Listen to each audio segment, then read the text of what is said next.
Om, Omkar, the Pranavanad. Omkar, the one and only Ishwar. Omkar, the eternal Brahma.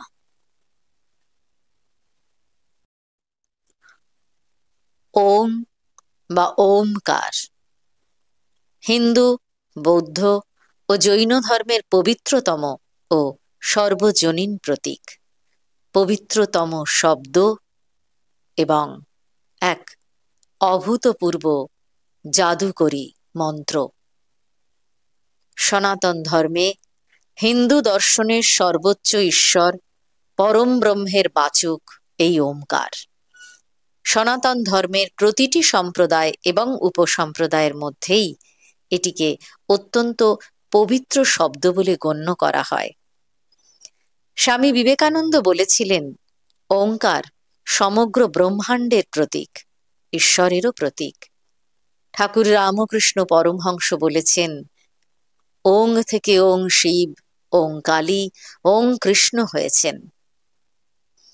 এই ওঙ্কার ধ্বনিকে প্রণব বা ত্রক্ষর নামেও গণ্য করা হয়। ওং শব্দটি সংস্কৃত অব ধাতু থেকে উৎপন্ন, যা একাধারে 19টি ভিন্ন ভিন্ন অর্থে প্রযোজ্য। এই ব্যুৎপত্তি অনুযায়ী ওঙ্কার এমন এক শক্তি যা সর্বজ্ঞ, সমগ্র ব্রহ্মাণ্ডের শাসনকর্তা, অমঙ্গল থেকে রক্ষাকর্তা, ভক্তবাঞ্ছা পূর্ণকারী, অজ্ঞান নাশক ও জ্ঞান প্রদাতা। ওঙ্কারকে ত্রয়ক্ষর বলা হয় কারণ ওম 3টি মাত্রাযুক্ত শব্দ, অকার, উকার ও মকার। অকার আপ্তি বা আদি তত্ত্ব অর্থাৎ প্রারম্ভের প্রতীক, উকার উৎকর্ষ বা অভেদ তত্ত্বের প্রতীক, মকার মিতি বা পরিমিতির প্রতীক। অন্য ব্যাখ্যা অনুযায়ী এটি সৃষ্টি, স্থিতি ও প্রলয় সংঘটনকারী ঈশ্বরের প্রতীক। প্রণব শব্দের আক্ষরিক অর্থ যা উচ্চারণ করে স্তব করা হয়, এর অপর অর্থ যা চির নূতন। ওঙ্কার ঈশ্বরের সকল নামের প্রতিনিধি স্বরূপ ও তাঁর শ্রেষ্ঠ নাম। বেদ, উপনিষদ, গীতা ও অন্যান্য হিন্দু শাস্ত্রে সর্বত্রই ওঙ্কারের সর্বোচ্চ গুরুত্ব আরোপ করা হয়েছে। অথর্ব বেদের গোপথ ব্রাহ্মণের একটি কাহিনী অনুসারে দেবরাজ ইন্দ্র ওঙ্কারের সহায়তায় দৈত্যদের পরাস্ত করেন। এই কাহিনীর অন্তর্নিহিত অর্থ হল, ওঙ্কারের বারংবার উচ্চারণে মানুষ তার অন্তরের পাশব প্রবৃত্তি জয় করতে সমর্থ হয়। কঠোপনিষদের মতে ওঙ্কার পরব্রহ্ম। মুন্ডক উপনিষদে ওঙ্কার অবলম্বনে ঈশ্বর উপাসনার কথা বলা হয়েছে। শ্রীকৃষ্ণ গীতায় বলেছেন, তিনি সকল অক্ষরের মধ্যে বিরাজমান, তিনি এক ওঙ্কার। মৃত্যুকালে ওঙ্কারের উচ্চারণে পরম সত্য লাভ হয় ভক্তের। পতঞ্জলির যোগসূত্রে ওঙ্কারকে ঈশ্বরের প্রতীক বলে বর্ণিত হয়েছে এবং বলা হয়েছে, ওঙ্কারের বারংবার স্মরণ ও উচ্চারণে ভক্ত সমাধি লাভ করতে সমর্থ হয়। ধর্মীয় চিহ্ন বলে ব্যবহৃত হলেও ব্যবহারিক জীবনেও ওঙ্কারের প্রয়োগ কিন্তু প্রভূতভাবে রয়েছে। প্রত্যেকটি মন্ত্র ওঙ্কার দিয়ে শুরু হয়। চিঠিপত্রের শুরুতেও কেউ কেউ ওঙ্কার লিখে থাকেন। মন্দির, ঠাকুরঘর প্রভৃতি ধর্মীয় স্থানের প্রতীক চিহ্ন রূপেও ওঙ্কার সদা সর্বদা ব্যবহৃত হয়ে থাকে।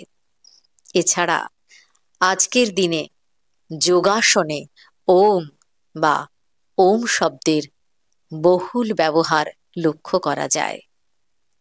এই প্রণবনাদ বারংবার উচ্চারণের ফলে ভক্তের, সাধকের এবং আপামর জনতার অন্তরের শুদ্ধি রচিত হয়।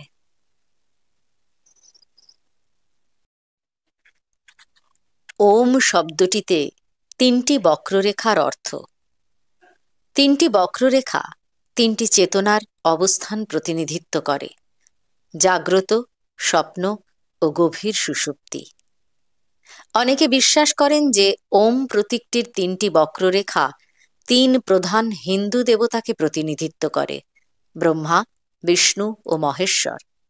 যদিও কেউ কেউ বলে থাকেন ওমের বক্ররেখা তিনটি পবিত্র বৈদিক শাস্ত্রের প্রতিনিধিত্ব করে থাকে: ঋগ্বেদ, যজুর্বেদ ও সামবেদ। ওম চিহ্নের তিনটি বক্ররেখার উল্লেখযোগ্য ত্রয়ী: পৃথিবী, বায়ুমণ্ডল এবং স্বর্গের প্রতিনিধিত্বও করে। মঙ্গল, আবেগ এবং অন্ধকার একই সঙ্গে ত্রিগুণ, চিন্তা, বক্তৃতা ও কর্ম এরও প্রতিনিধিত্ব করে থাকে ওমের তিনটি বক্ররেখা। আসলে ওম শব্দটি হল সমস্ত মন্ত্র, আচার এবং বেদের সারাংশ। According to Hindu mythology, before the beginning of the world, Brahma was one and said, "I am one, but may I become many." His thought created a vibration that settled into a sound, Om. And it's from this vibration that everything in our universe came into existence. Om is more than a sound, it's a wave of the universe. Its powerful sound lies within us, and chanting it is a sacred practice that energizes our minds and body. The sound of Om holds a prominent place not only in Hinduism but also in Jainism, Sikhism, and Buddhism.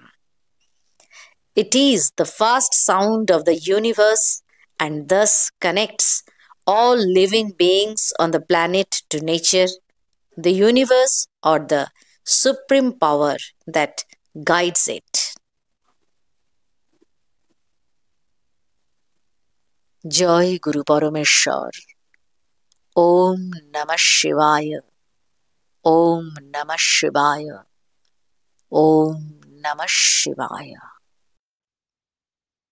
আজ ৪ঠা অগ্রহায়ণ, কৃষ্ণা ষষ্ঠী, দীনেশচন্দ্র সেনের প্রয়াণ দিবস।